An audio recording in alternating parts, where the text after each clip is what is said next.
একক স্থানে 9 থাকলে তার ম্যাজিক।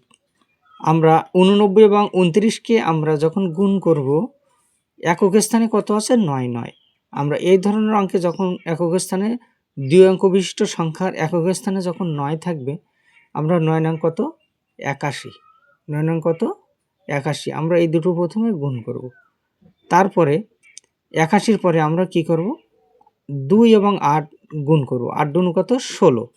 16 এখানে কত হয়? 16। আর এই 16-র সাথে এইটা যোগ করব। 8 আর 2 গুণ, 8 দুগুণ কত? 16। 16 আর 9 কত?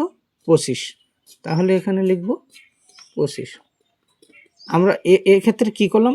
এটাই উত্তর। 89 এবং 29-এর গুণফল হচ্ছে 2581। আমরা কি করলাম? প্রথমে আমরা একক স্থানে 9 দুটো গুণ করব। 9 নং কত? 81।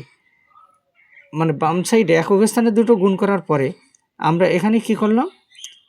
8 আর 2 গুণ করে কত হলো? 8 দুগুণ 16। 16-র সাথে পরবর্তী একটা 9, তাহলে 16 আর 9 25।